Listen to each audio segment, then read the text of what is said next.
Hello, I'm Roger Bisbee and I want to talk to you about Worcester's green floor underfloor heating. It's part of an ongoing commitment from Worcester to bring you total heating and hot water solutions. And we're going to be installing green floor in this house. So let's go and have a look and see where we'll be working.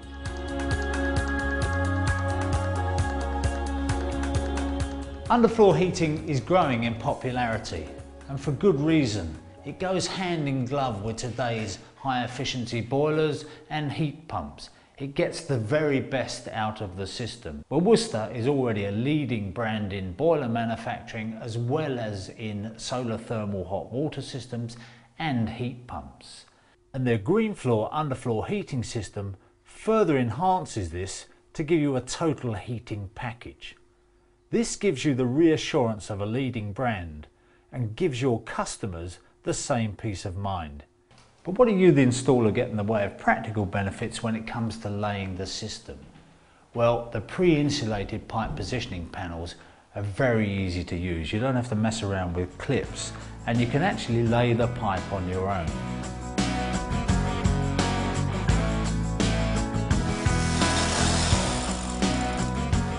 Okay, so that's the holes drilled for the pipes to go through to the manifold. We've got 6 holes, 6 pipes, because we've got 3 circuits here. The reason we have 3 circuits, even though it's one room, is because the pipe length must be limited to 120 metres maximum.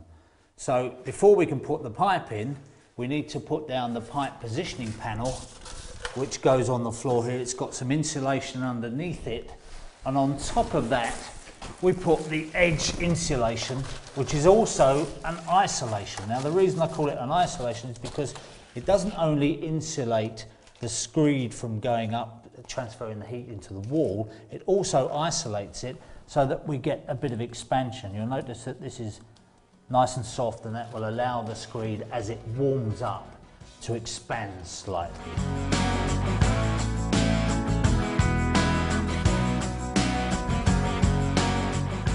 Now we're really racing along. We've got all the edge insulation around, and we've already started putting the panels down.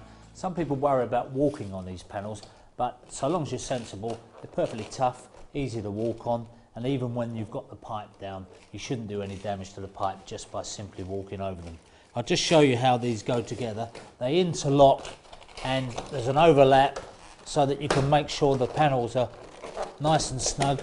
There's no chance of the screed, even if it's a liquid screed, there's no chance of it leaking down in there. So I better get on. We've got a bit of work to do, and I've got a little bit of help, and we'll carry on putting this down.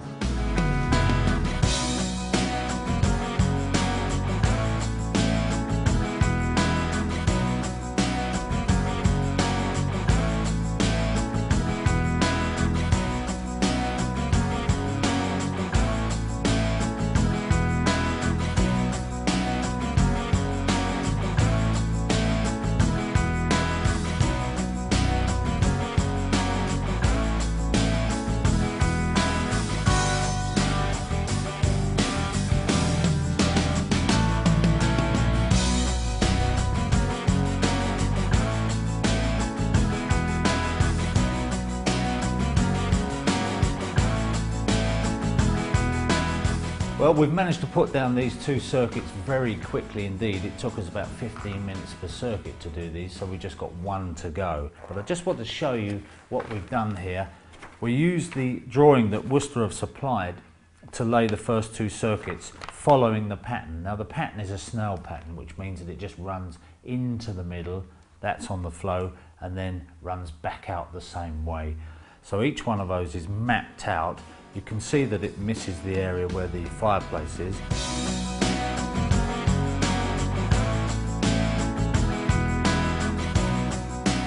When you come to cutting the pipe, you have to make sure that the length you've got left is enough to do the circuit. And you might wonder how you do this. You wouldn't want to get right to the end and find you were 4 meters short, because the key thing is not to put joints in the floor if we can possibly help it.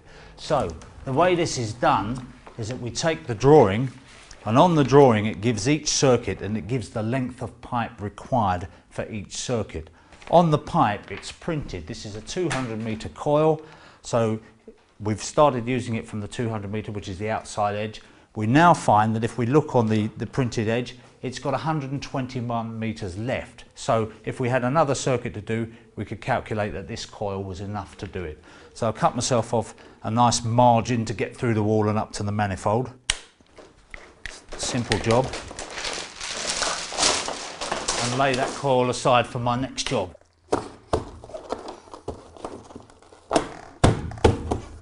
Okay, that's all the pipe laid now. Let's now go and look at what we're doing at the manifold end. So here we are in the room adjacent to the room where the underfloor heating's going, and you can see there's flexible pipes coming up through the floor there. And here we've got the existing central heating system used to supply the radiators. That's now been capped off, that flow and return, and we've teed in a new flow and return to go to the underfloor heating pump. This is done in 22mm. We've got a zone valve because the rest of the system is still operating on radiators and we want separate control of that. So we brought the flow and return round ready to connect up to the pump and the mixing valve, and then that will go onto the manifold.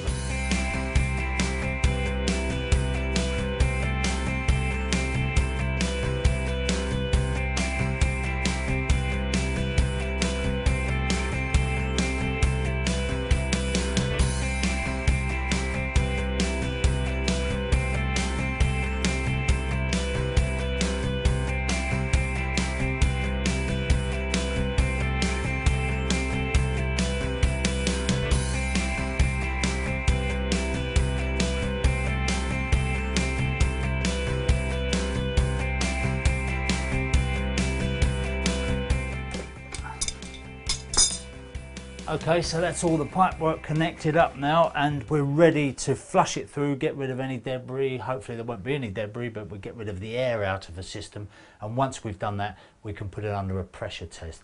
But I'll just show you what's going on here, because for some people it's a little bit daunting if you've never done any underfloor heating before.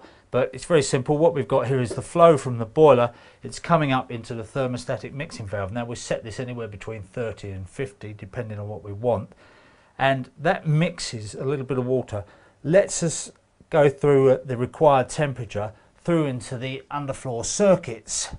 Here are the flow regulators, and then it returns, but if it's coming through hot, it's going back through the system, it's recirculating. Now as the temperature drops, it's sensed by the mixing valve, and the mixing valve just bleeds a little bit of hot water through there just to warm it up, so you get the maximum efficiency out of it, and that way you do control the temperatures. If anything went wrong, that mixing valve failed, or there was a failure on the boiler thermostat and the water was coming through too hot, then you've also got a limit stat here which will shut the pump off if the water is coming through too hot for the circuit. So it should never be a case where we're getting water coming into the screed which would potentially crack the screed. That just shouldn't happen on a good system.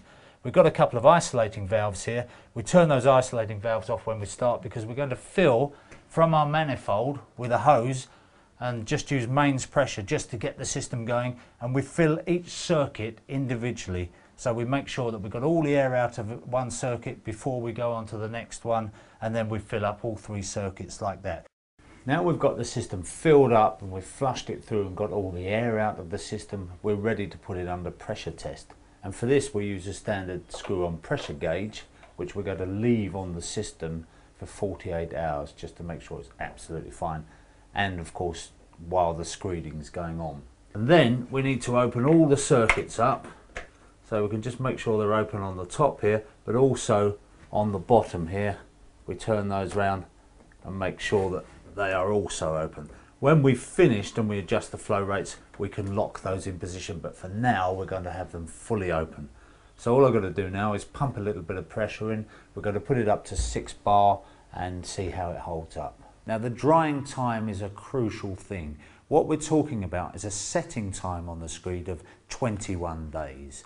During that time, the more moisture you can keep in the screed, the better. So if you can cover it with something like a bit of polythene and it sweats away underneath there, that will improve the curing time and you really will get a first-class screed. After that time, it's the drying time. Now a general rule of thumb is that you allow 1 millimetre per day for drying.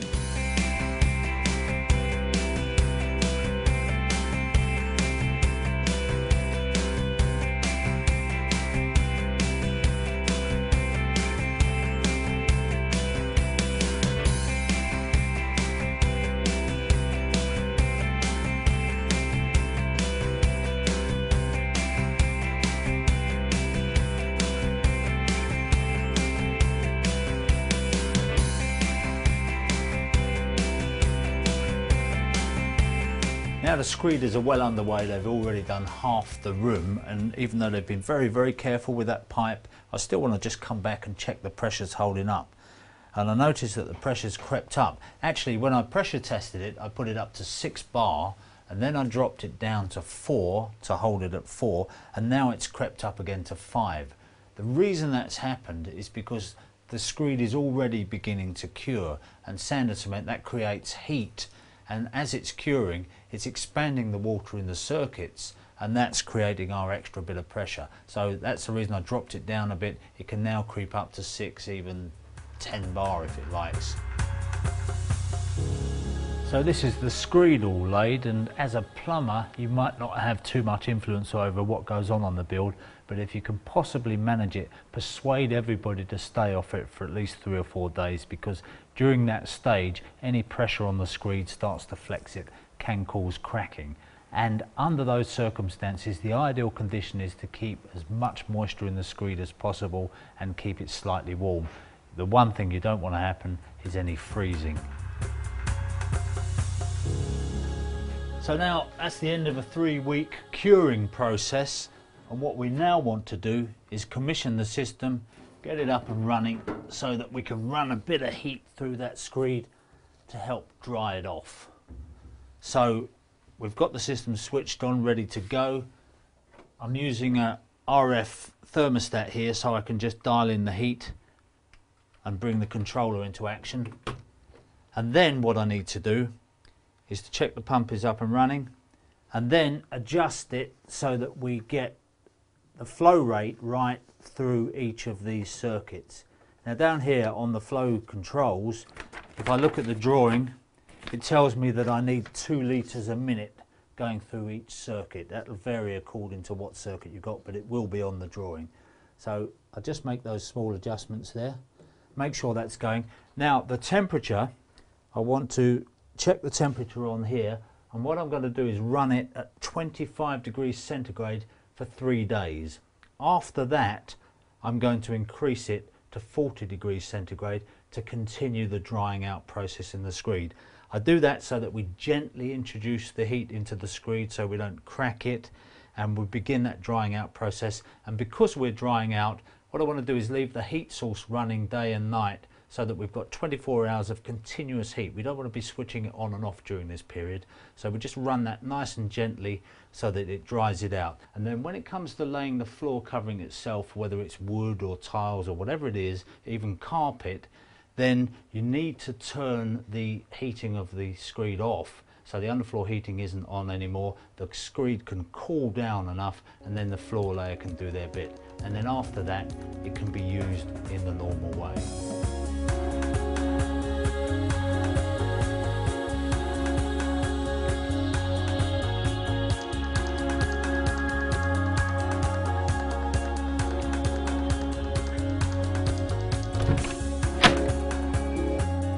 Well, this has certainly changed a lot since I was here last. It's always nice to see a finished job. I say see, actually with underfloor heating you can't see very much at all, but you know immediately when you go into a room you can feel that lovely low level of even heat. Right from the initial stage we got that Worcester drawing. It was designed to work with this particular building with the heat losses to achieve this level of comfort with the Worcester ground source heat pump. And of course the other thing that's important is floor coverings. You specify the floor coverings at the beginning, and that gives you the heat outputs. It can be used with wood floors, with carpets, or with ceramic tiles, which is always a favourite. And one of the things that I find with underfloor heating is the jobs sell themselves. Once you've installed a green floor system and their friends and family have come around and they've experienced the increased comfort levels, not to mention the reduced running costs that come with underfloor heating, then you find yourself getting a lot of referrals. So get involved, contact Worcester, get more information and book yourself on a training course, and you could find yourself very busy indeed.